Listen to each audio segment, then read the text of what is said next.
Alrighty. Good afternoon, everyone. We're just gonna wait a minute or so while people join. See, we've got a decent group of people so far. Lots of names I recognize. So good afternoon, everybody.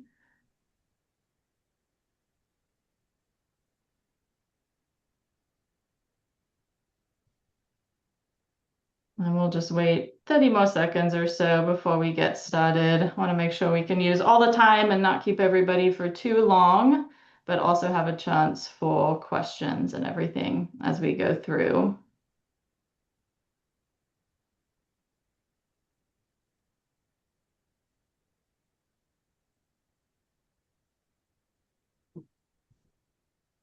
All right, I think we have a pretty good group, so I will go ahead and get us started. Good afternoon, everyone. I am Beth Nuttall. I'm the Director of Grants and Programs at the Community Foundation of the Virgin Islands. Thank you so much for joining us today. Just some quick housekeeping things. Yes, we are recording this, and the recording will be shared within a week or so of this session happening. It will also be made available on the CFBI YouTube page, so you can refer back to it at any time. Yes, we will also share the PowerPoint. We'll send that out in an email to everybody who registered. So you will have access to the PowerPoint along with all the links and everything that are built into it. The chat is not on. However, there is a Q&A, a question and answer feature within Zoom. So if you have questions, you can feel free to drop those in the Q&A box. We will answer them either as we can throughout the presentation, or if there's, a good area to stop for questions, we'll answer them then. And you can just type them into the box. You can make it anonymous if you want to, or just put your name. And with that, I think that's all the housekeeping. So I'm excited to be able to have this grant opportunity for the community. CFVI is partnering with the VI Department of Agriculture to provide this urban and community forestry grant funding to the community. And this is federal funding. It's from the USDA's Forest Service. So just want to make sure that's top of mind for everyone. I also am excited to say that we are working with Preston Brooks and Damari Acosta to help us get this funding out into the community and to help have some really strong applications. So they are the ones who are going to be doing the in-person trainings on each of the islands. We did St. Croix yesterday. St. Thomas and St. John are coming up next week. So if you have questions about that, just check out the CFBI social media page, or you can email them. Their contact info will be at the end of this.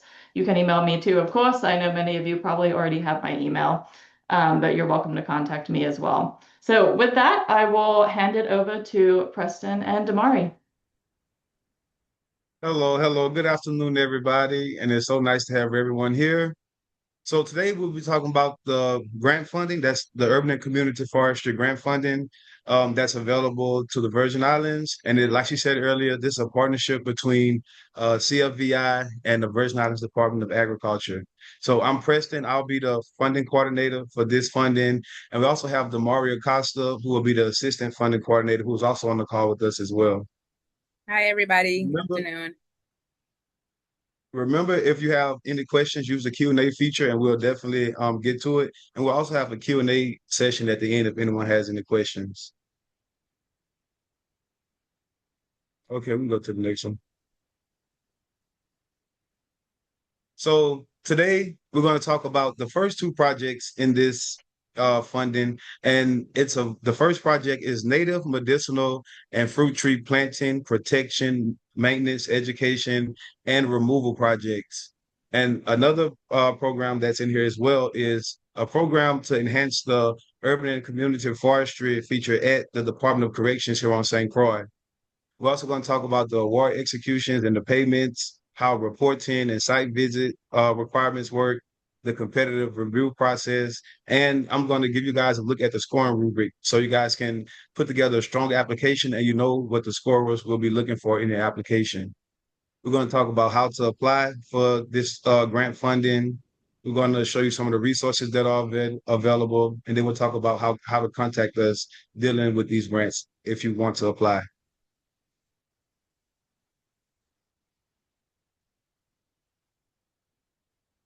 So first, we have the native medicinal and fruit tree planting, protection, maintenance, and education and removal projects. So in this program, I'll give you a brief overview of it. And I know you guys, it's a lot of jargon here, but some of the words that I'll use and some of the phrases I'll use, I'm using for a certain reason so you can get used to using some of these in your applications. The reason for this workshop and for this whole thing that we're doing is we're trying to disperse the funding evenly across the community and give all the organizations an even chance at receiving some of this funding. So the Community Foundation of the Virgin Islands, in collaboration with the Department of Agriculture, is seeking competitive proposals to support native medicinal and fruit tree seedling collection, planting, protection, maintenance, education, and removal projects. Program is in line with the territorial strategies to enhance food sovereignty, public health, and environmental resilience by developing localized food forest systems and strengthening community knowledge around sustainable tree management. So in this funding here, you guys can see it has a very long title to it in explaining what we're looking for. But if you're looking to plant or get the community involved in planting trees, especially native trees, medicinal trees, and fruit trees, but you can also deal in education about the protection and the maintenance. And there are also trees that may need to be removed in the community that you come across all the time. So this type of funding is to work on something like that. We can go to the next one. So here's a summary of the funding. This funding is provided by the U.S. Department of Agriculture, Forest Service, Urban and Community Forestry Program through congressionally mandated funding administered by the Community Foundation of the Virgin Islands. This funding will support competitive subgrants for native, medicinal, and fruit seedling collection, planting, protection, maintenance, education, and removal in targeted areas to ensure forest establishment, long-term survival, and access to forests to improve human health and wellness. So the period of performance from this grant is from September 1st to December 31st, 2027. So it's a total of 15 months. And that'll be basically the timeline that we'll try to get to. So if we can get the applications in time and everything goes well, that's the timeline that we're going to try to stick to for the projects being applied for, reviewed, and completed. And the amount of funding that's available here, there are two grants available. Both are for $50,000 each. So there are two grants that'll be available in this category.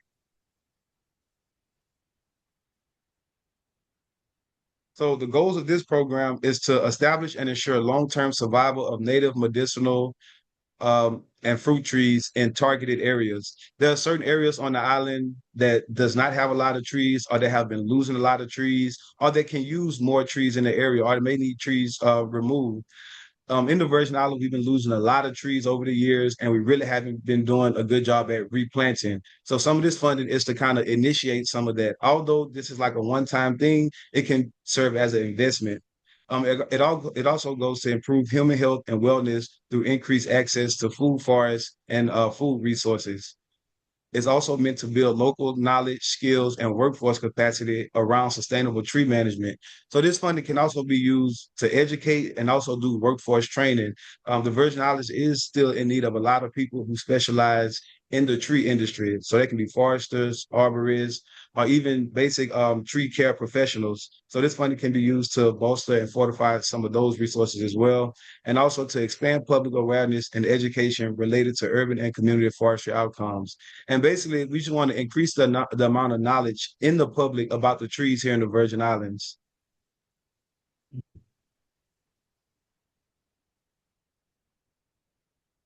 So there are four major priorities that we're looking for in applications related to this type of funding. And one of them is the focus on heritage trees or species of significant economic, ecological, or cultural value. We don't want to just plant any trees because we want them. We want the trees to be planted for a purpose, and we also want the trees to have a role in the landscape where they're planted in. We want to include a robust long-term maintenance and monitoring plans to ensure survival and success. So one thing recently that most funding in urban forestry is intent on is that you provide a maintenance plan for trees that you plant. And so with funding like this, what happened in the past is, organizations would plant trees and you would come back in 1 or 2 years and all the trees are dead. And it's because they didn't have an actual maintenance plan. trees need to actually have time to settle in and catch and things like that. And so basically your management plan should be intricate. It should focus on how you can ensure the survival of the trees well into the future and pass the funding of the grant.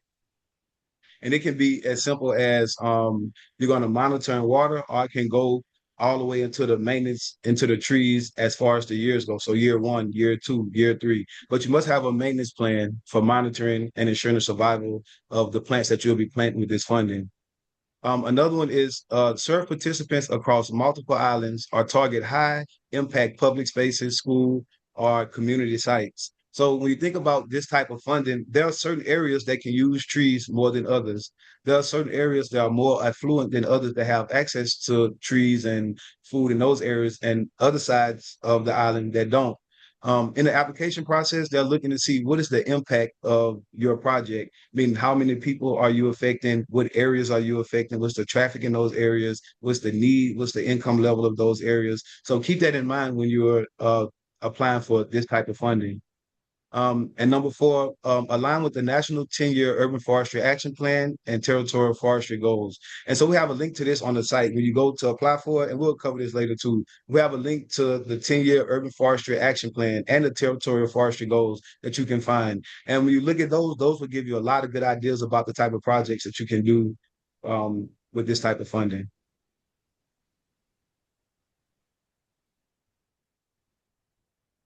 So when applying for these applications, here are some key things that we want you guys to consider.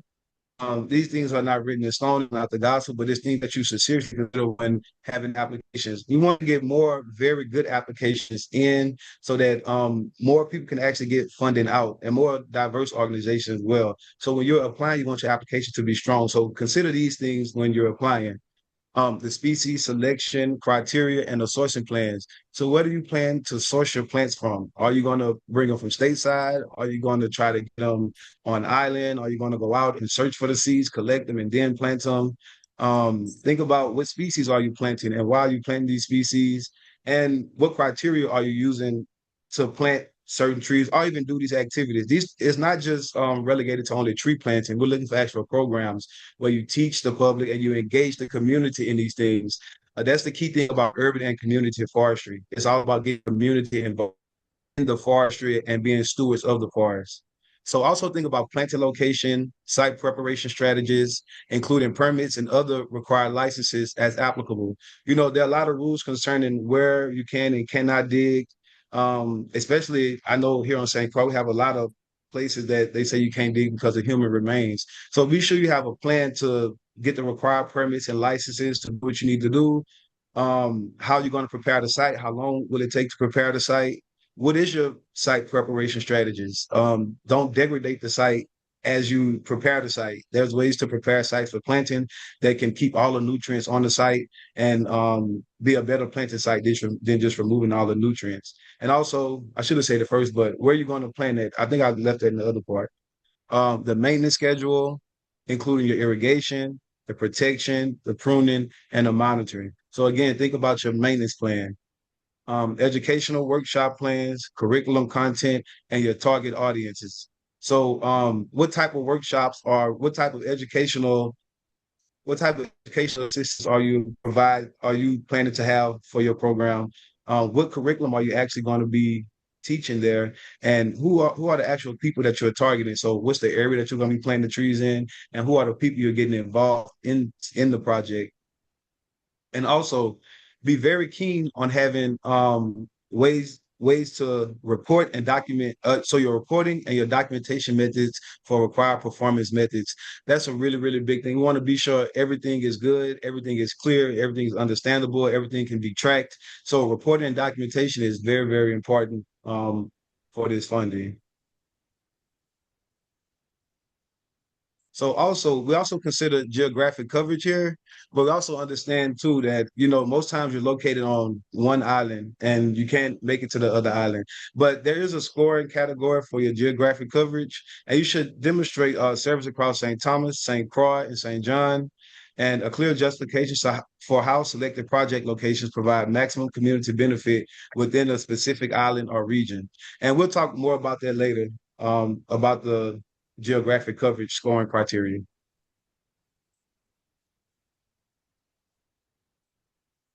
So here's some key activities that you may be able to be involved in with this grant funding. And of course, it's kind of repetitive at this point, but native, medicinal, and fruit tree seedling collection and propagation. You can collect and propagate fruit trees, native trees, and medicinal trees with this funding.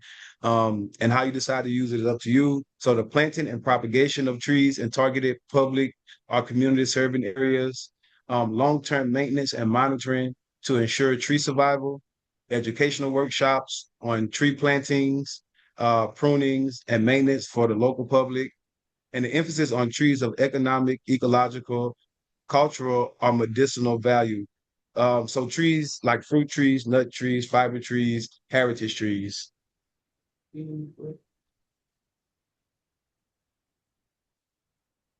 So here's some examples of activities.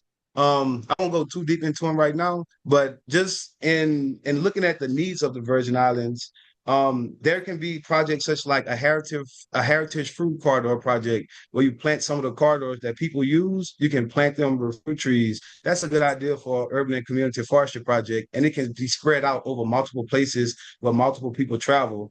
And I have more information on projects and ideas that you can go through, but I have to give everybody the same information as well. You can do a native shade and shoreline restoration project. There's a lot of damaged shorelines across the whole of the Virgin Islands. And also, like I said, we've been losing a lot of tree canopy. So these types of things are things that are right in line with urban and community forestry projects that the Virgin Islands can use. You can do Roots for the Future, where you actually begin to get youth hands-on involvement in arborist programs and getting them trained that way.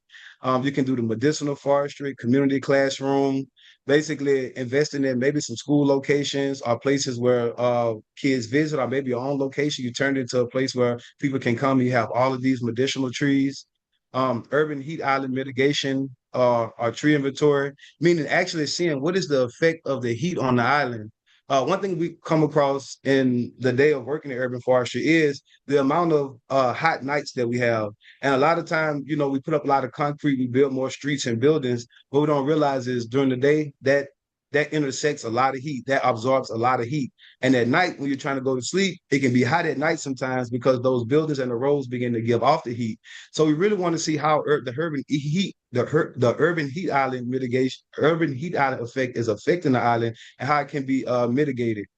And seed canopy basically just collecting seeds and seed exchanges like that. All these are examples of projects, but I'm pretty sure you guys have more examples, and we'll talk about how to kind of flush your examples and your applications out later on in the process. So the second project that we have in this round of funding is the Department of Corrections Horticulture Program Expansion. So I'll read this over again. The Community Foundation of the Virgin Islands, in collaboration with the Virgin Islands Department of Agriculture, is seeking competitive proposals to support expansion of the Department of Corrections Horticulture Program. This program aligns with territorial strategies to enhance food sovereignty, public health, and environmental resilience by developing localized food forest systems and strengthening community knowledge around sustainable tree management. The Department of Corrections Horticulture Program expansion aims to provide inmates with practical skills in horticulture, agroforestry, and tissue culture while contributing to local forest development. Participants will gain hands-on experience establishing native tree orchards, propagating trees through tissue culture, and maintaining sustainable agroforestry systems. The program supports workforce development, food sovereignty, and environmental stewardship in the U.S. Virgin Islands.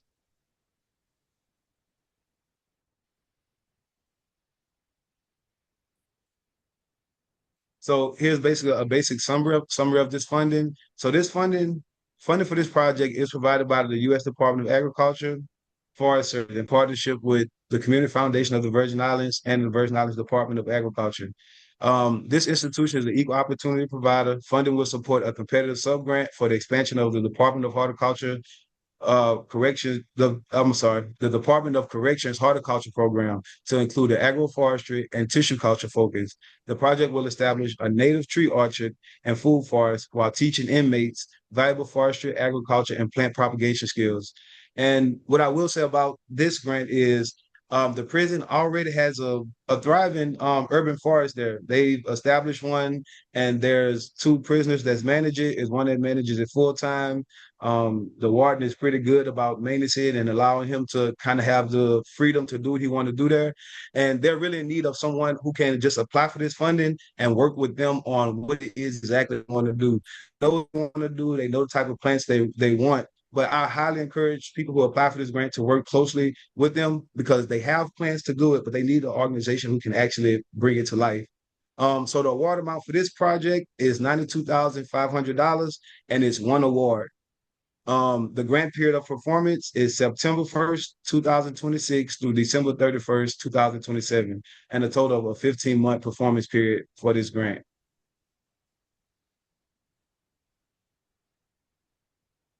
So the goals of this program is to set up a tissue culture propagation for native fruit and medicinal trees, train inmates in agroforestry and food forest establishment to develop and sustain a native tree orchard and a food forest. I will say at the Department of Corrections and provide career pathway skills in forestry and agriculture.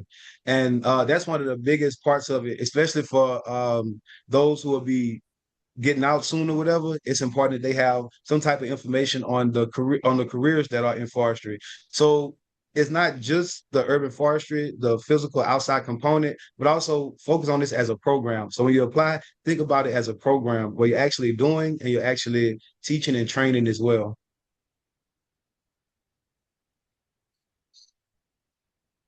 So our funding priorities. So establish and implement a native tree orchard and food forest within the Department of Correction system. Train inmates in horticulture, agroforestry, and tissue culture propagation. Provide skill building and vocational pathways that support reentry and post-release employment. Expand local food resources and promote environmental stewardship. Ensure program sustainability by creating capacity for continued horticulture training after the grant funding ends, and align with the 10-year urban forestry action plan and territorial forestry goals. And all of our grants will include that, where they must align with our 10-year urban forestry action plan and our territorial forestry goals.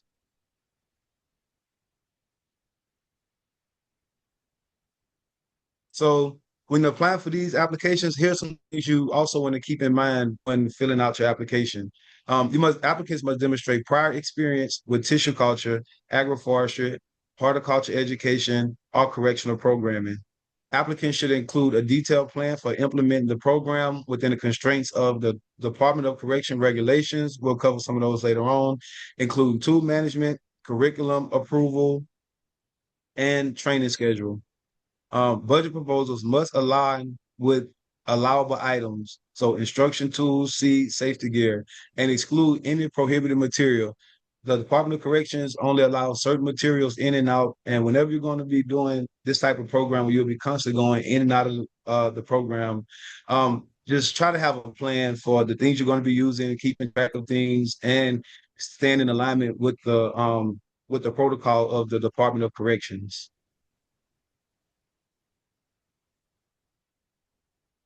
So here's some of the critical guidelines to keep in mind. And if you begin to work with the Department of Corrections, they'll give you even more information on these things. But so I'll start from the top. Applicants must follow the strict DOC rules and clearance procedures to implement programs in the Virgin Islands correctional facilities. Background and security clearances. So full FBI and local background checks, sex offender registry check, and a Department of Corrections security clearance. So that's going to include fingerprinting, ID verification, warden approval, and personnel information submission. So that includes the personnel who you'll be working with. So if you have any staff who will be working with you on this, all that is going to have to be given over to the Department of Corrections. Mandatory training. So the PREA training is the Prison Rape Elimination Act. Contraband, security awareness training, emergency response training, and staff inmate interaction policies. All these are trainings that you will have to do in order to have a program in the Department of Corrections. So those who apply, please keep this in mind. Material and curriculum approval. So all tools, soil, fertilizers, plant containers, and curriculum packets must be pre-approved before taking it into the prison. Safety review ensures no toxic plants or chemicals Tool use and movement procedures must follow Department of Correction rules. And a quick note, the program cannot start until all clearances, training, and material approvals are complete. Include sufficient time for compliance in your work plan and timeline.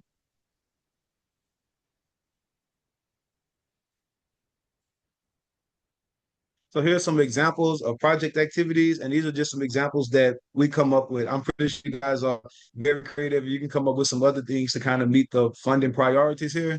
But these are some things that some projects that you can work on here. And personnel costs to train inmates and implement programs, tissue culture and horticulture lab materials and equipment, development and maintenance of orchards and food forests, technical assistance, project monitoring and evaluation. You can pay for things like travel and related program activities and plant materials related to the program activities. All these things are things that you can that are allowable in these fundings.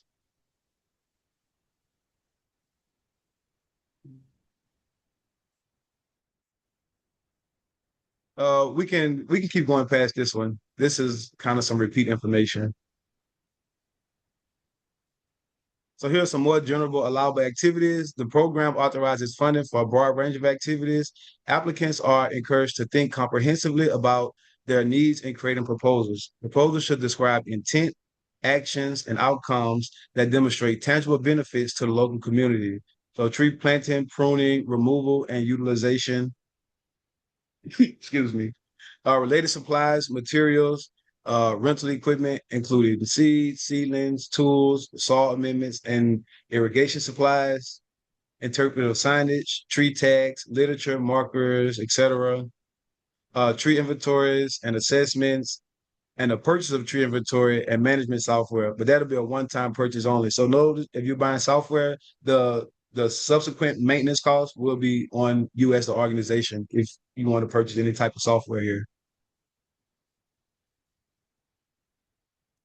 So more allowable costs or activities, costs associated with hosting training and education classes, events, workshops, and related urban forestry and or arboriculture, hosting urban forest related public engagement, meetings, classes, events, etc., community outreach related to urban forestry and or arboriculture, communications, marketing, and advertising related to trees or urban forestry, personnel costs directly related to the project implementation and management, educational material development and printing costs, removal of invasive or hazardous trees in targeted areas, but must be clearly justified and approved, and monitoring, evaluation, and documentation expenses.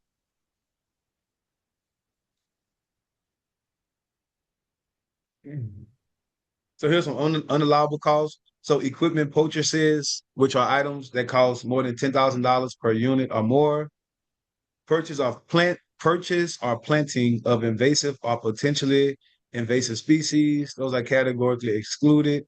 General operating expenses, not directly tied to the approved scope of this project.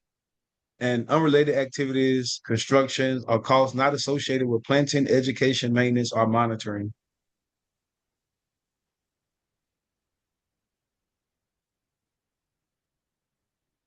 So eligibility, the groups that are eligible for these grants are any group listed below with demonstrated technical expertise in horticulture, forestry, agroforestry, or community education. State or local government agencies can apply for this. U.S. nonprofit organizations with 501c3 tax exempt status in good standing with the Internal Revenue Service. It also includes churches as well. Accredited institutions of higher education can apply for this funding. Fiscally sponsored group, but the fiscal sponsor must be a 501c3. Individuals, private businesses, for-profit organizations are not eligible to apply, but may partner or receive assistance through proposals submitted by an eligible organization. And so those people who may be individuals or farmers, or if you're a business owner, we still do encourage you to approach a 501c with this opportunity, and they can just and they can dedicate and they can appoint you as the coordinator of this, and you can still do it. But as far as businesses and individuals, this is only for these types of organizations at the moment. All applications must be, all applicants, I'm sorry, must be registered in sam.gov, have a UEI number, and be compliant with 2 CFR 200 uniform guidance.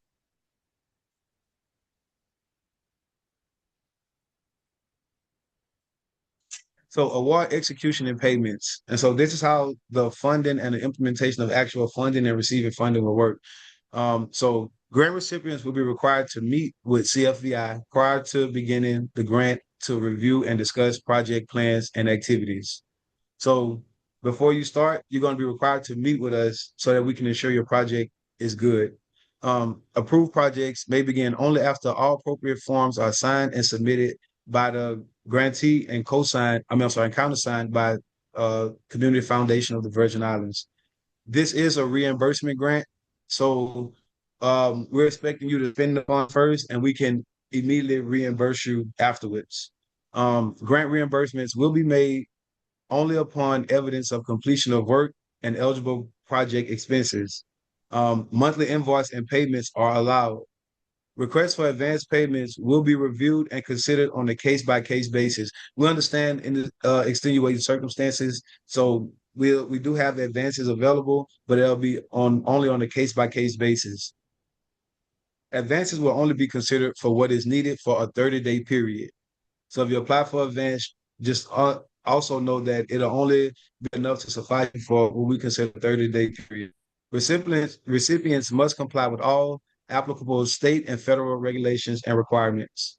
Projects receiving funds must acknowledge the support of CFVI, VITA, and the USDA Forest Service, and include the USDA non-discrimination statement on all materials produced and distributed because of the grant. CFVI reserves the right to withhold award of available grant monies.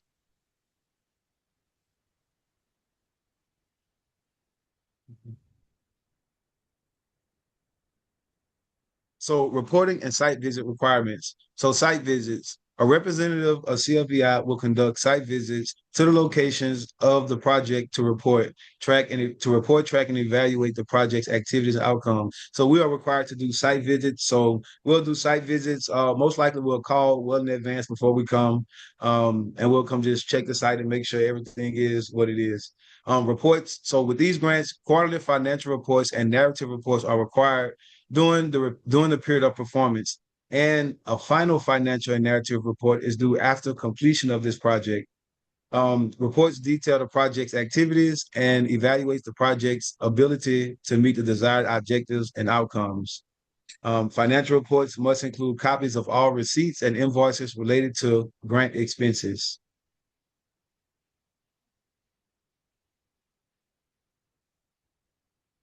So adheres to federal environmental laws and regulations. So grant recipients must comply with the National Environmental Policy Act, the National Historic Preservation Act, Endangered Species Act, and all other federal environmental laws and regulations. CFVI is required to review projects for NEPA compliance prior to the award of the subaward funds.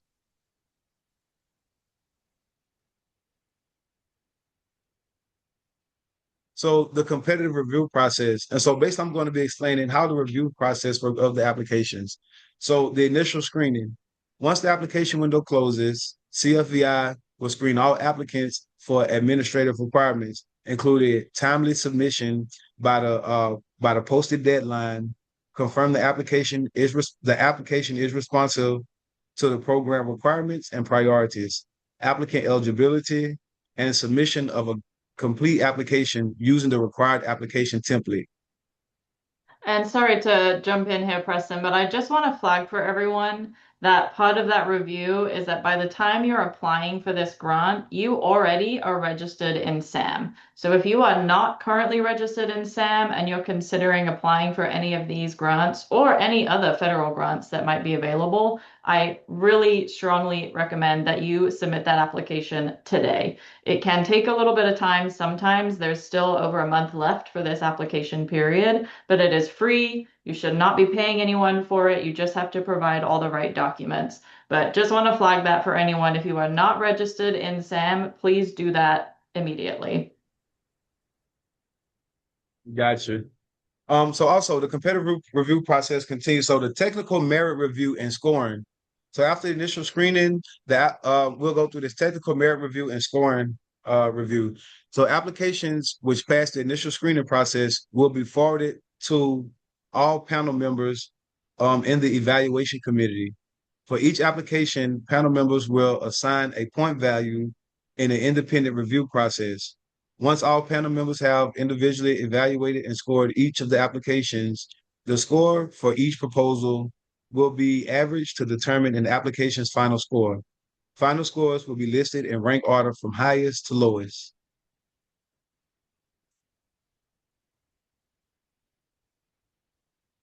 So based on the total sub-award budget, the EC will recommend a funding level for a project, which may be the same or less than the requested amount of the funds. The evaluation committee will review the list, discuss, and confirm the recommendation of the top scoring projects. Staff will also coordinate with awardees to make necessary adjustments to their applications to obtain final approval.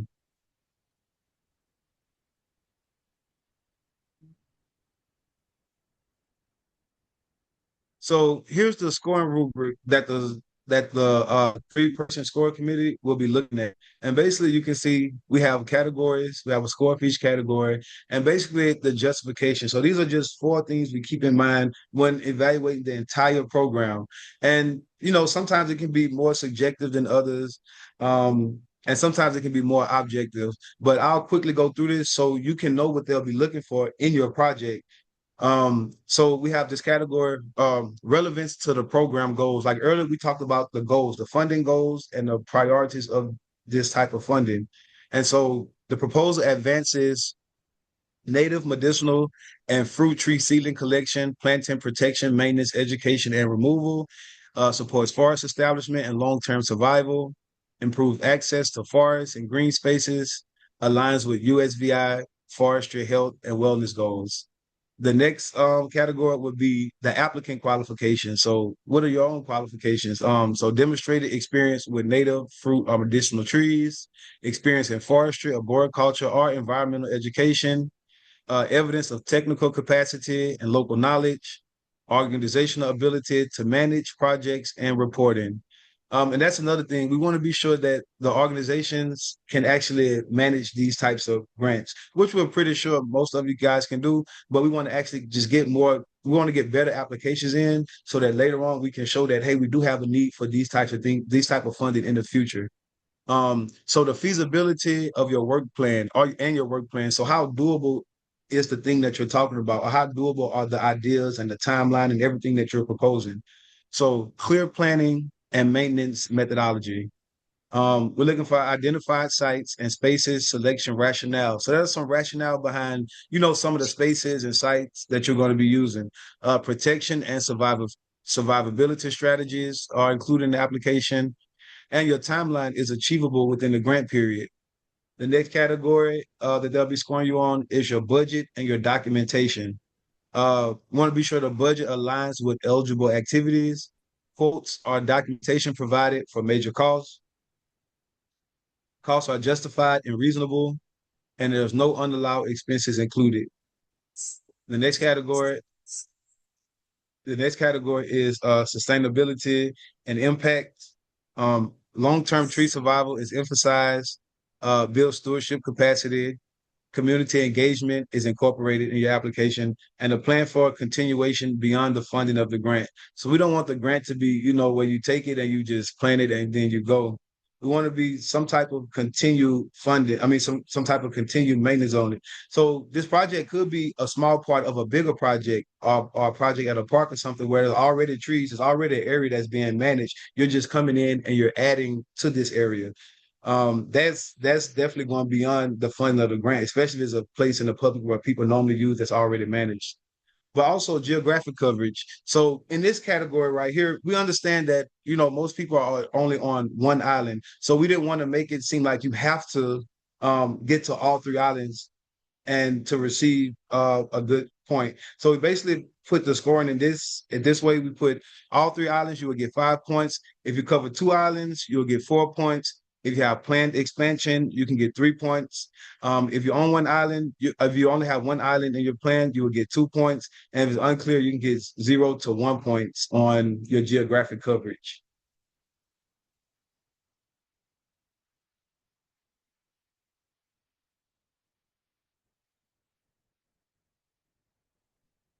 So this one is the scoring rubric for the Department of Corrections program. And we have the same categories here, but some of the justifications may be a bit different.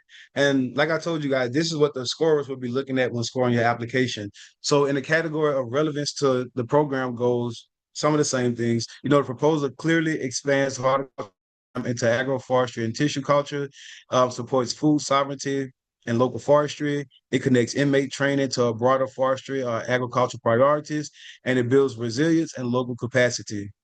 Under the applicant's qualifications, demonstrated expertise in tissue culture propagation, agroforestry, or horticulture, experience running education or rehabilitation programs, partnerships with the Department of Corrections or similar institutions, and staff capacity and technical knowledge. The feasibility and the work plan. There's a clear plan for setting up tissue culture propagation and orchard or food forest. Practical training schedule for inmates, includes ongoing supervision and mentorship, realistic timeline within the grant period. Budget and documentation. So the budget is aligned with activities like training materials, seeds, etc. Documentation and quotes are provided in the application. I don't think I brought that up later. So when you guys, when you are putting your budget and things together, be sure to submit quotes for everything that you plan on buying with the grant, because that's going to help us in this category when it comes to budget and documentation. Sometimes people may submit an application, they say, hey, we want to order these things, and they have a price for it, but they don't actually submit a quote with it.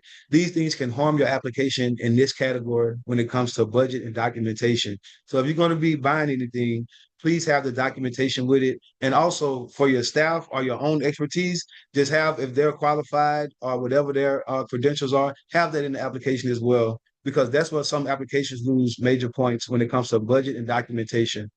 Yeah, and I'll just And add sustain. to Preston, sorry, the in the application there's a question called budget justification.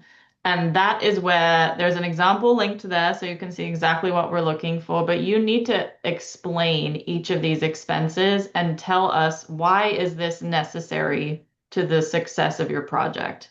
And if you're including specific expenses per item, per unit, how do you know that that is the expense? Did you already get a quote? Did you previously buy something? And then you would attach whatever you have. Because otherwise, you'll just, if you throw numbers out with no justification as to, well, why is this important? How did you even get this number? How did you calculate the total? What is the hourly wage or the salary or the number of hours? All of those details matter. And like Preston said, people often lose points in this section. So please make sure that you are looking at the example for what we're looking for in the budget justification, because it really outlines like exactly word for word what we need there. Got you. And so also the next category, sustainability and impact. So the training builds long-term inmate skills and career pathways. Tissue culture capacity allows for ongoing native and fruit tree propagation. It expands food resources for the territory, and the program continues continuity plan beyond the grant funding. The program impact beyond the prison. And so we don't really include the geographic coverage here because in putting this together, we realized that the Department of Corrections on St. Thomas doesn't have much land for something like this, but they can receive some education, from in the category of urban forest. But so we decided to do program impact beyond the prison for this last category. And so basically for a full 5 points, we want to see clear, realistic plan with strong community impact. 4 points, something like a solid plan with good potential for impact. If you have a basic plan with limited detail or impact, you'll probably score more a 3 in this area. You'll probably get a 2 if the plan is vague with minimal expected impact. 1 point it is unclear or impractical, and if no plan is provided, it's a 0 in that area. And so basically, this is what the scores will be looking at. We decided to show you guys so you guys have more of an idea of what's going on when we're looking at your applications.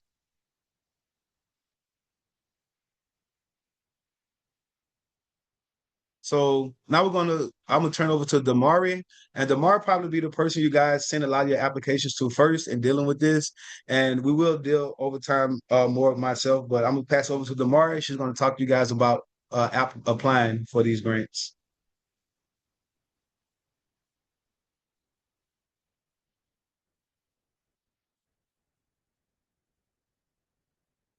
You muted, Damari. If you're speaking, we can't hear you because you're muted.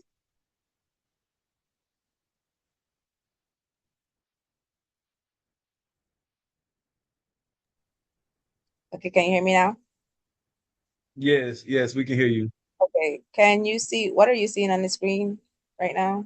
So it's showing the how to apply and the QR code. Okay, so I am changing the screen to, do you see the CFBI website? No, you're gonna have to No, stop sharing and then reshare Okay, your whole screen. Yeah. yeah, I just said like that. So this is gonna have to happen.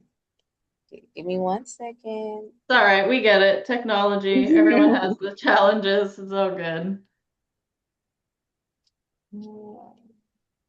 And while she's pulling that up, I just want to note for everyone that you don't have to remember all of this. Yes, we're sending out the PowerPoint. Yes, we're recording this, but also everything is available on the CFBI website under the Urban and Community Forestry Program page. So all of the RFPs, which is where you find all the detail for these grants, how to apply, the different things we're looking for, it's all linked there as well. So it's not all, just in this training today, but it's elsewhere. Okay, so everybody can see, everybody can hear me, correct? Yep. Are we yes, good? I can still hear Okay, good. you. Okay, good. So, how to apply? You will come to, we have the link that will be provided to you guys. Come to Community Foundation of the Virgin Islands page, Urban and Community Forestry Program. It has a program overview. You click the apply here button, and then the two programs will be up there. Um, you click apply, and all the questions will come in, but you We can here only for the, see the CFBI website still. I'm not sure if you opened another page. Yeah, it's yes. saying program overview. So I think it's not showing after you clicked applied here. Okay, so let me stop sharing again and open back again. Sorry. Stop sharing. And then let's reshare the new page. Mm, okay, question list. Here we go. Okay, so everybody, you can see the question list. So Yes. this is a preview of how the application is going to have these questions on top of it. This is just a preview of it. We're not going to be able to go into the actual application. Um, tree. So this is for the tree seedling collection, planting, protection, maintenance, education, and removal grant. Applications must be submitted by 11:59 p.m. on June 1st, 2026. And this part was already spoken by from Preston, so we're going to go straight here. Did you meet with a representative of CFBI prior to submitting this application? So you are required to meet with a representative of CFBI prior to submitting your application. Email ucf2 at cfbi.net to schedule a meeting. That is my email. So when you do email me, I will then schedule a meeting with me, Preston, and Beth, and then to go over your application and stuff. So the choices will be there that you did, and then you'll continue on. You'll write your organization name, the organization entity type. Only the categories listed below are eligible for this funding opportunity. So if you're not an entity in this category, please do not submit this application for consideration.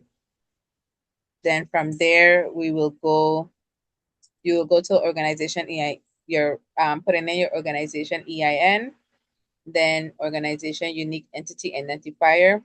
As required by federal guidelines, organizations are required to have a unique entity ID created in SAM.gov to obligate federal funds. If your entity is registered in SAM.gov, your unique entity ID has already been assigned and is viewable in SAM.gov.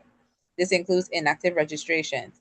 The unique entity ID is located on your entity registration record, and you must be signed into your SAM.gov account to view entity records.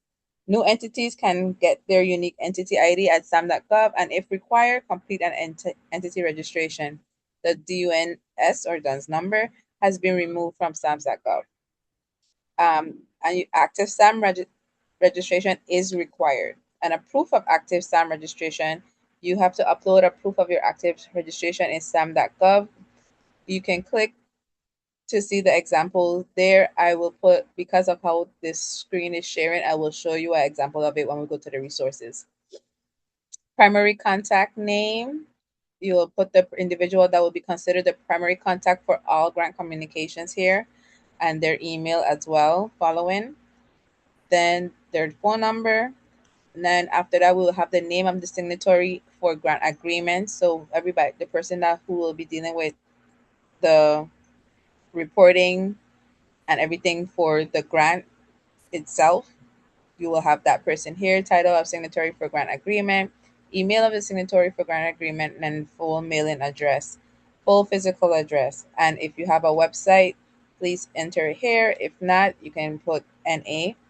Social media accounts is not required. However, if you do have social media accounts, it will be great to add it on here so you can see what you've been doing.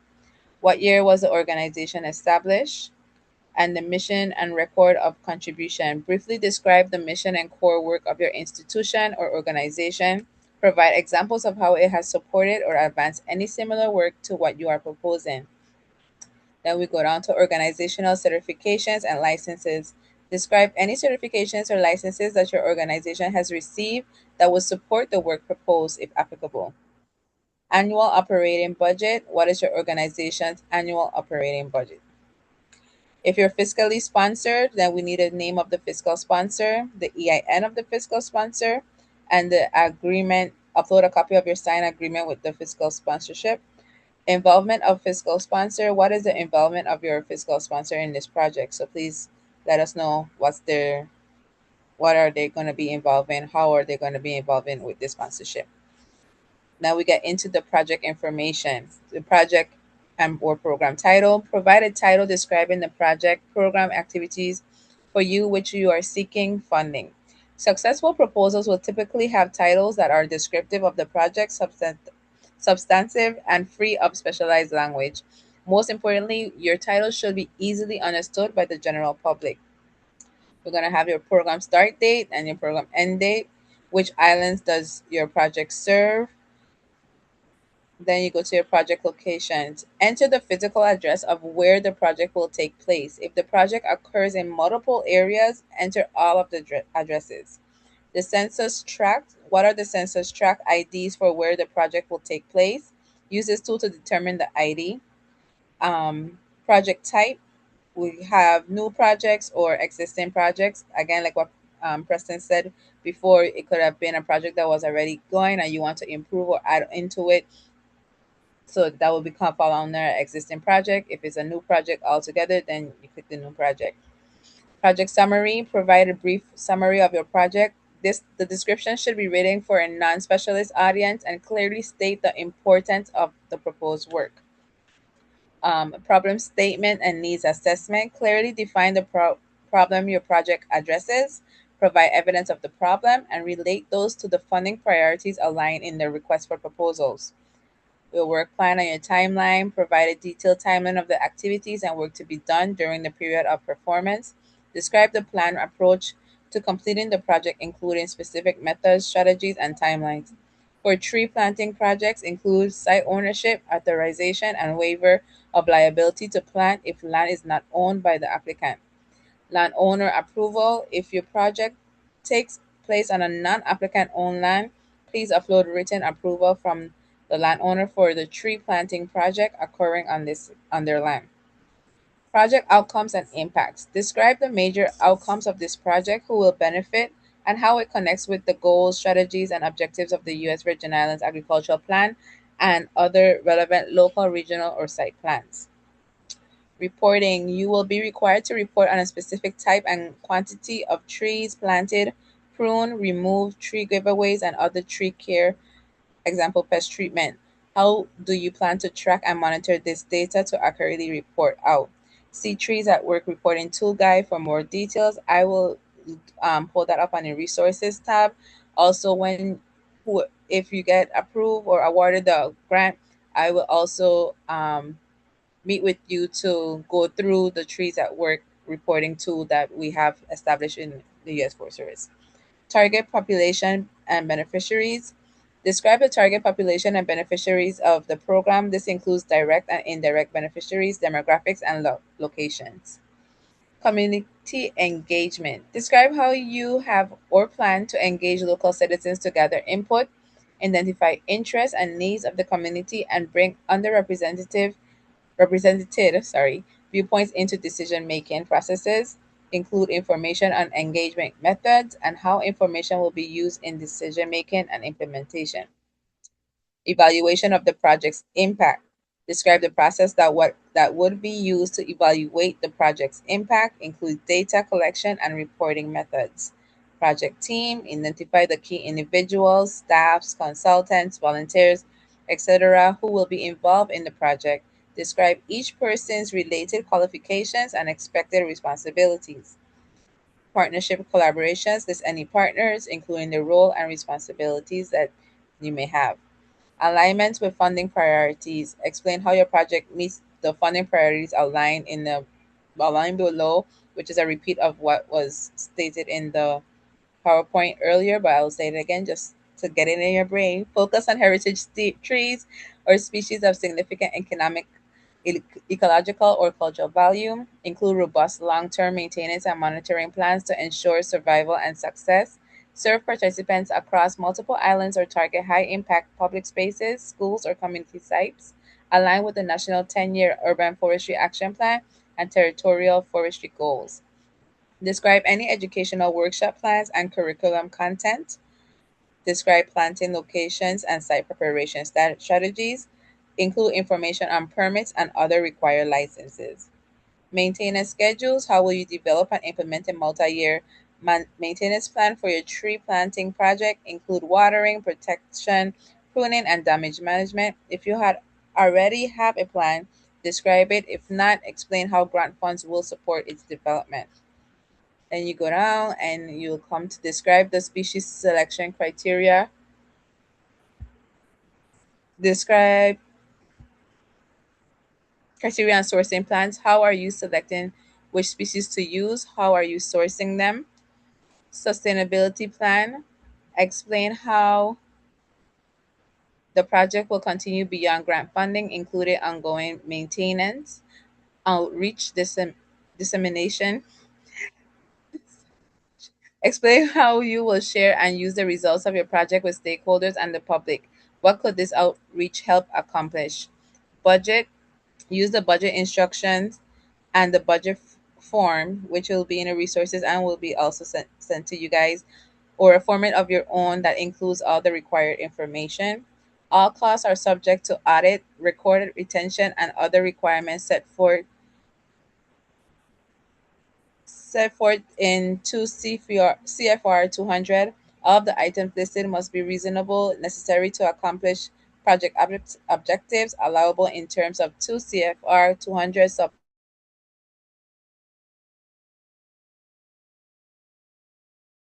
cost principles, auditable, and incurred and procurement standards set forth in 2 CFR 200 subpart D. When indirect costs are charged to the project, take care to ensure that expenses include in the organization's indirect cost pool are not charged to the project as direct costs. Please note that the miscellaneous and contingencies are not acceptable budget categories. Amount of funding requested into this is going to be no more than 50,000. Budget narrative, please provide a narrative explanation of the budget file you uploaded above and include justification of the expenses. Every expense is required to have the justification. And like what Bet said earlier, I will pull up a should be able to pull up a example of this in a little bit. Budget documentation, upload quotes obtained for each expense outlined in your budget. If your file is too big, provide a link to the documents in the box below.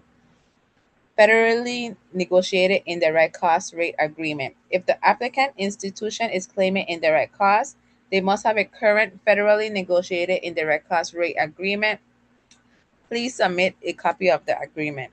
An award recipient that proposes to use federal grant funds to pay for indirect costs but has never received a federally negotiated indirect cost rate may elect to charge a de minimis rate of up to 15% of its modified total direct costs.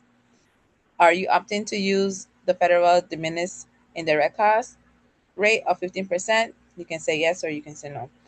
Letters of support, upload any letters of support for your project must be uploaded as one file. Supporting materials, attach resumes, organizational charts, maps, photos, or data supporting the project. Documents must be uploaded as one file. If the file is too big, you can include a link to the files below and provide a description of the documents uploaded. Additional information, please use this space for any additional information you will want to provide. Existing project status. For revisions or updates of an existing project, describe its current content, format, and status, then explain what new ideas or formats will be incorporated. The island served, other islands served, if any other islands is going to be served other than St. Croix, St. Thomas, St. John Water Island, please explain there. Electronic signature, by entering data into the next three fields, calling for insertion of your name, title, and date. You are representing that you are an officer or other agent for the grantee who is authorized to provide information of the on the organization's behalf. Then you have your signature, title, and the date, and you will be able to submit after that. So that's basically the application process and how the application look, a preview of what the application is going to be looking at. Then we will go on to the grant resources. And I just want to add quickly for anyone who's not familiar with CFBI's grant platform, all of this is done online. We will not accept paper applications. We will not accept PDFs emailed to us. You can go to our website and set up an account if you don't already have one with our grant portal. And if you don't know if you have an account, you can reach out to us and we can double check for you. But you will need to have an account in order to apply. And again, it's all done online.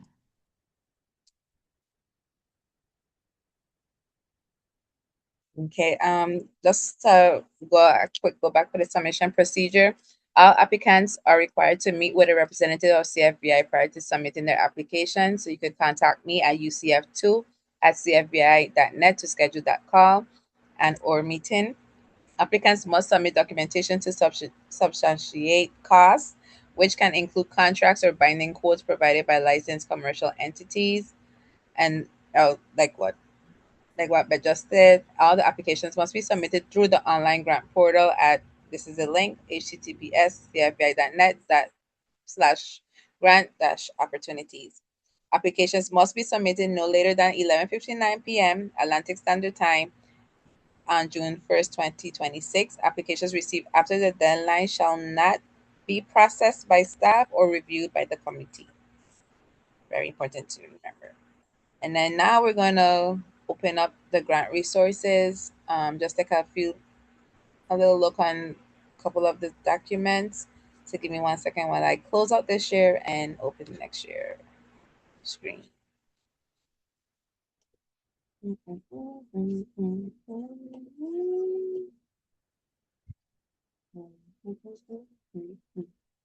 But also, while she do that, I just wanted to bring up, please feel free to contact myself or Damari to discuss these grants and during your application process. That's what we're here for. We're here to help you guys kind of go through this process and get your applications in. So don't be afraid to reach out to us and send us emails and contact us about getting your application in.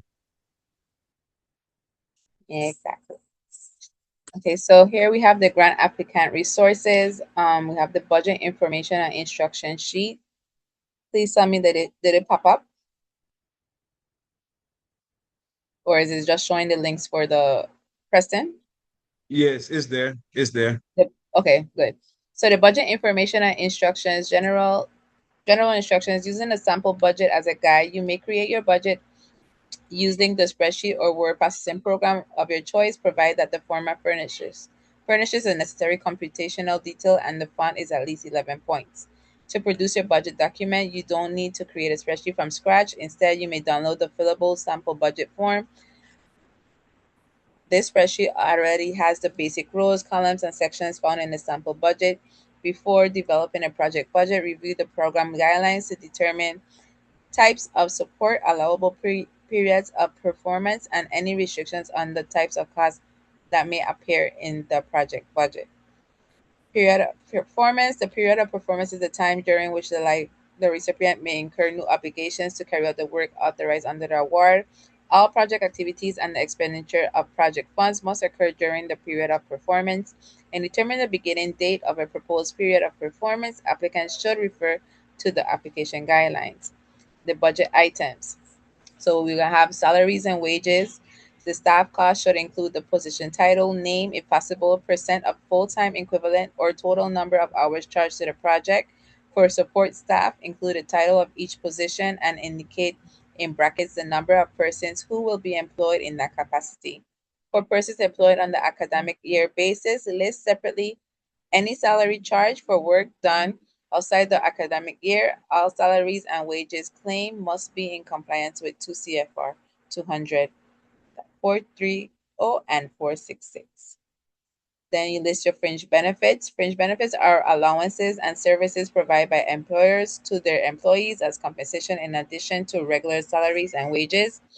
Fringe benefits include but are not limited to the cost of leave, vacation, family related, sick or military, employee insurance, pensions, and unemployment benefits plans. All fringe benefits claim must be in compliance with 2 CFR 200.431. List each type of fringe benefit included and indicate all mandatory and voluntary benefits to be supplemented with grant funding funds.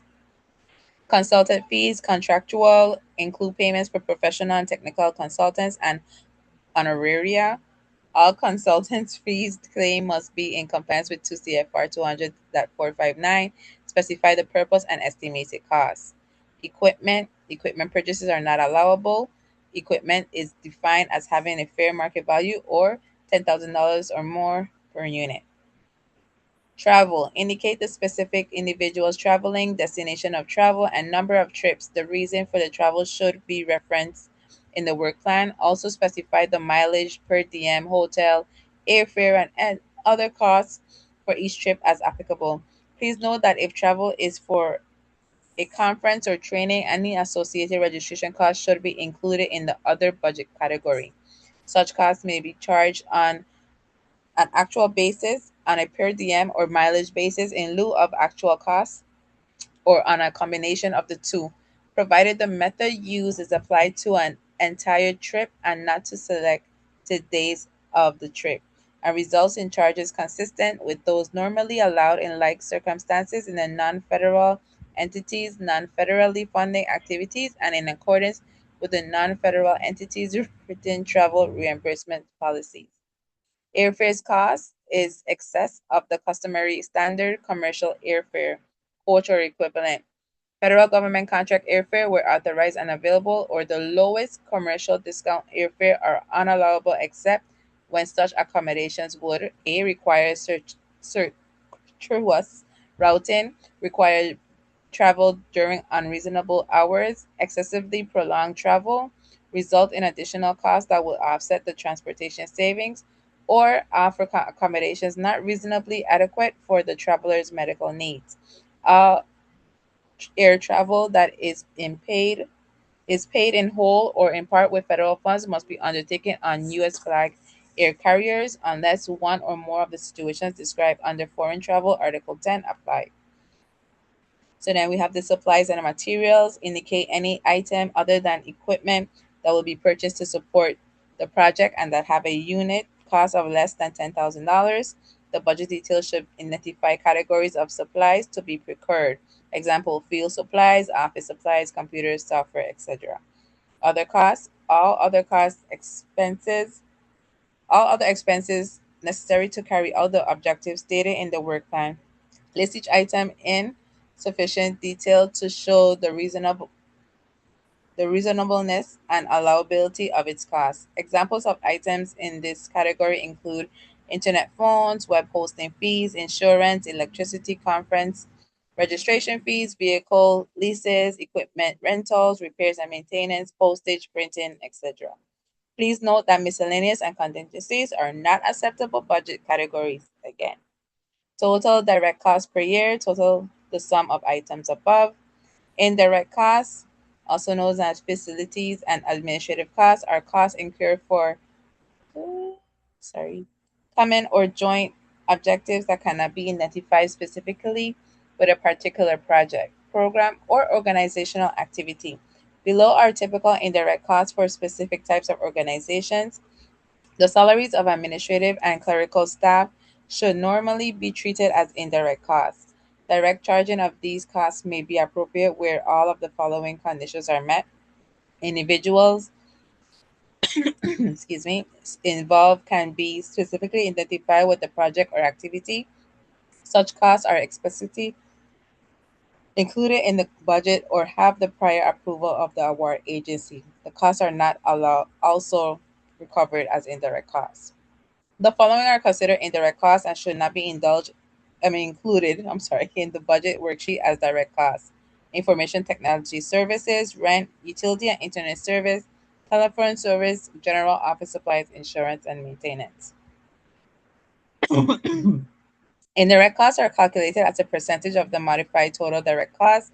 The indirect cost rate cannot exceed a de minimis rate of 15% of the MTDC unless the applicant provides proof of an approved federally negotiated indirect cost rate agreement, the NICRA, with the application. MTDC means all direct salaries and wages applicable fringe benefits, materials and supplies, services, and travel. The MTDC excludes equipment, capital expenditures, charges for patient care, rental costs, tuition remission, scholarships and fellowships, and participant support costs. Applicants that have an approved NICRA must apply the rate consistently with the basis of the approved rate. Applicants must provide a copy of their approved NICRA to be utilized for the duration of the grant award. And then you'll have the total project funding, which is the sum of the direct and indirect costs, and then the type of costs that are allowable, which land acquisition, equipment, food, unless as part of approved per diem travel expense, refreshments, gifts, donations, and other items not directly related required to implement the project.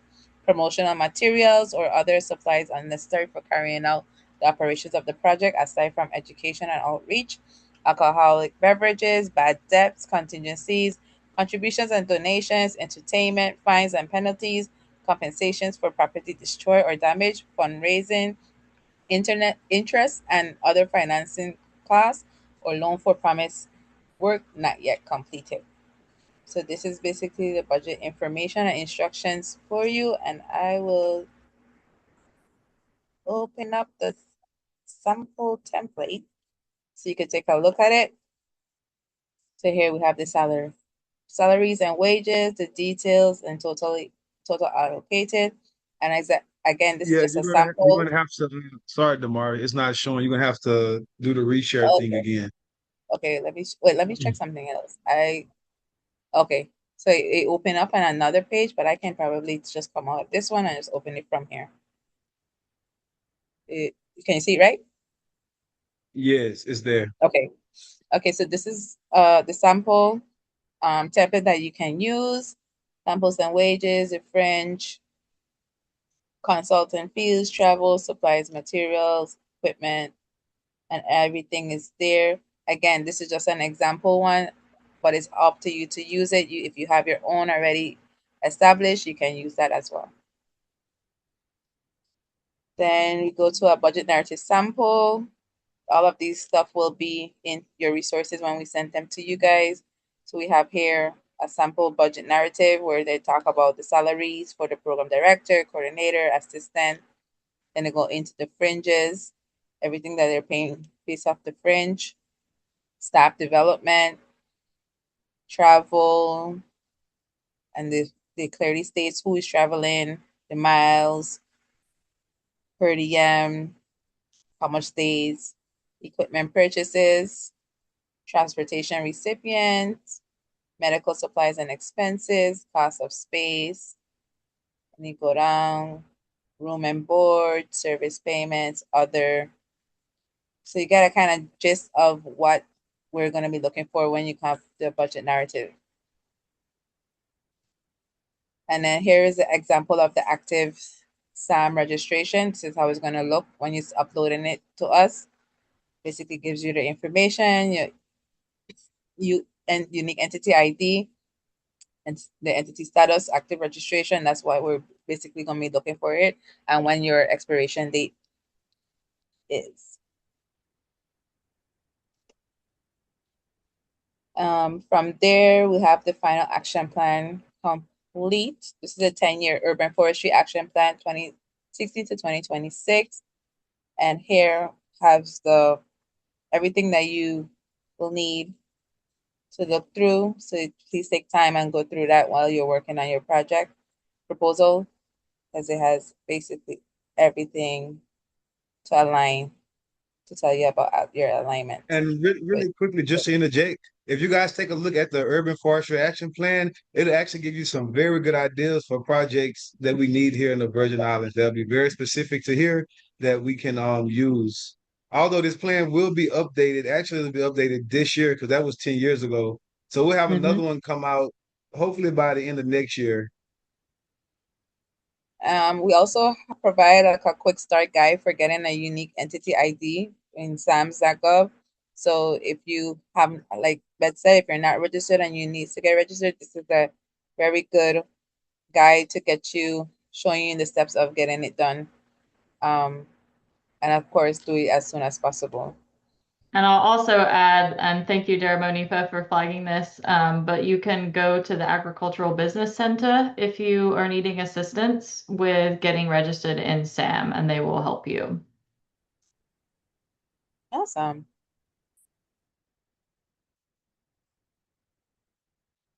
Okay, and then we go to here, the sample budget. I think this is the same. Yeah, this is the same sample budget that you can use.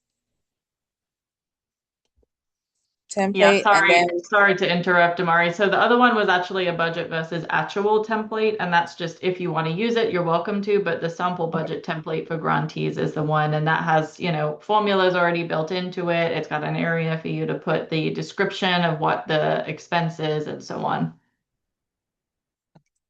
thank you. Then we here have the trees at work reporting tools, facts, and answers and questions. This here will be when you actually get awarded. I will go over this different directly with the awardees, and we'll actually go on the site so you can see how to input the information and stuff. Is a very easy tool to use in reporting your tree planting. Some organizations are already using it, and it's very simple, but I will definitely go through this with you guys at that time. And but you have a fact FAQ here to go through on your own time to kind of get a gist of what it's about. We also provide a tree priority list. Preston, you want to say anything about this tree list here? Yes. So this is a tree list it's a compilation of tree lists and groups of trees from DPNR, Department of Agriculture, the Tree Council, NRCS, Parks and Recreation. And these are basically trees that we find very valuable here in the Virgin Islands. Maybe they can be used for something. They're crucial to the environment, or they're heritage trees. And so basically, when you guys are looking for trees to plant, this is a list that you guys can definitely use. I know it's a bit confusing. I'm thinking of a better way to retype it and organize it. But this is a list that's gonna be able to direct you in all the trees that we're interested in and we would like to see in your projects. And also we want to try to get as few trees from off island or from the states as possible. Although we understand that we don't have everything here, and to grow a tree it takes a long time. So we're not saying that it's a must, but if you can stick to the trees that's here on these lists, that'll be very, very good for your projects. And And we will just have a better copy. I seem like we scanned these in, so we're gonna get some better copies for you guys to look at as well. yeah. And some of them is different lists, but a lot of them have like the same trees on top of the list. So and then some of them have a little bit more. So just be Yeah, and they're you kind know of organized in different it might ways. be yeah repetitive. We have some bushes. We got the geophyte, like the root crops that we value. We have the different gills. Like if you're working on the coast, what type of trees you may want to think about planting there versus the type of trees you might want to plant on a mountainside versus the type of trees you might want to plant in a valley somewhere, you know? So take a look at those trees, and those are some trees that you can always think about when you plant in the Virgin Islands. Yeah. Okay. And then you will have the PowerPoint, a copy of PowerPoint. We're going to update it because we made some changes from this one that was here. So I'll have the one that we presented today on there. The urban and community forestry facts and questions, frequently asked questions. So who is eligible to apply? These are just simple questions that we probably have went through already, but in the case that you need reference, you can always contact us. But this also gives you the answers, straight answers here. If you have any other questions that's not here, of course, please reach out to us, and we will be happy to assist with answering those questions. And then we have the authorized activities and allowable costs information page. Again, just all the resources that you need, we have here to help you guys go. And then we end up with the Virgin Islands Agricultural Plan. And so I'll say something really quickly about this. So the urban forestry funding. So we do talk about the 10-year action plan because it actually lays out urban forestry. But here you can kind of you can kind of mix agriculture with urban forestry, or actually, thread the needle of doing both at the same time. So that's why we have this in there. And there's some objectives in there that we would like to see in your programs as well. So that's why we included the agriculture plan. Mm-hmm. Okay, and then so now I will go back to the PowerPoint. We basically almost were right there. I think it's just a contact list right now, but I'm gonna put it up so everybody can see our contact information. Yeah. Okay. And then here's our contact information. We have Beth again, the Director of Grants and Programs, which is Beth N at cfbi.net. Preston Brooks, Urban and Community Forestry Funding Coordinator, the UCF at cfbi.net. And myself, Damaria Costa, I'm the Urban and Community Forestry Assistant Funding Coordinator. And my own is UCF2 at cfbi.net. So please feel free to reach out to us throughout the process anytime. And with any questions, we're here to assist and make sure that you're steering in the right way. Any questions after that? We leave the open now for questions. Yes, thank you, Damari. Beth, can the attendees Oh, respond? Do their mics work, or they don't have the ability to use their mics? Yeah, if someone would like to ask a question, you can feel free to raise your hand and we can let you unmute and ask your question. Or if you want to type it, we've responded to a few different questions. Everyone should be able to see the answers too. We can just run through some of those real quick while people think of things that they might want to ask. Questions about the slides being emailed? Yes, they will be emailed out to everybody. Question about tissue propagation and how that can usually involve hormones that are toxic and how that works with the Department of Corrections requirements. Preston responded to it. I'll just read what he said, but when referring to tissue culture is referring to plant propagation from plant parts. So it's not only in vitro. And the Department of Corrections will ultimately approve and disapprove of different chemicals related to the project. So if you're applying for the DOC grant, it's a requirement essentially that you are partnering with the Department of Corrections. So you can get all of that information ahead of time and know what the different rules are for working with them. There was a question about what the SAM registration is. So SAM is System for Award Management. It's an online government website, sam.gov, and any entity that's wanting to receive federal funds has to be registered in sam.gov and maintain an active registration throughout your entire grant period. That is a non-negotiable. So we've said it a few times, but if you're not registered in SAM as of right now, please start that process ASAP. Again, if you need help, you can go to the Agricultural Business Center. They help farmers, fishers, nonprofits, and small businesses.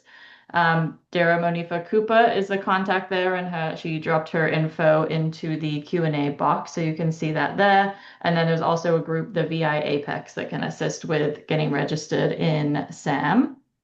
There was a question about does the project have to serve all three islands? So no, that's not a requirement. If we're talking about the tree planting project that we covered first, you will get, as you saw in the scoring criteria, you can get additional points if you're covering more than one island. It's not a requirement, it just means that you can get additional points in the geographic coverage section of that evaluation.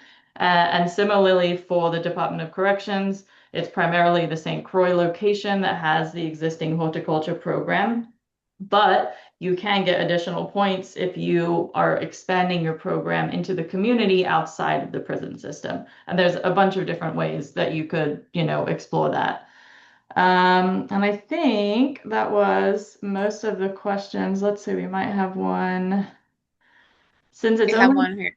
Mhm. Yeah, since it's only two awardees, it's not set up one for St. Croix and one for St. Thomas St. John district, or maybe both can be one district.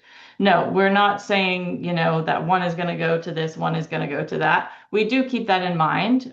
Certainly, maybe there's a group on both islands that's covering the whole territory together. It could be, it depends on what we get ultimately. And when we're reviewing And I, these things, oh, we do keep in mind that we want it to be impacting the whole territory and not just be one island and we're forgetting about the others. But no, the awards themselves we're not designating one to St. Croix and one to St. Thomas St. John. another thing on that point, Beth. Yeah, it's not about we're going to do this island or that island. It's the strength of the application and the impact of the application that's going to determine. Exactly. Now, we Yeah. would like to evenly distribute it if possible. We get two good Mhm. applications. They just happen to be on both districts. That's good. But it's the strength of the application and the impact that will take the day on these applications. Yeah, exactly. And ultimately, you have a cheat sheet, right? If you look at the RFP, it outlines the scoring criteria. All you have to do is read through that, make sure that your responses address every single point in there, and you will know, okay, I should have like a pretty solid application because I made sure to address all the different points that they're looking at in the scoring criteria. And I paid attention to the funding priorities and the 10-year action plan and all of those pieces. But again, everyone that applies is required to meet with one of us before you submit your application. So don't wait till the last minute because I'm sure there's going to be a bunch of people who try and wait till the last minute and we won't have enough time to meet with everybody. So really, it's just to talk about your ideas and make sure that you're on the right track and even thinking about something that would be eligible. It's not going to be like a super extensive meeting. It's just kind of a check-in, like, what are you thinking? Are you eligible? Yes, proceed. No, maybe rethink some things. So it's not meant to be a barrier in any sense. It's just supposed to be, let's make sure you're on the right track before you spend all this time putting together an application.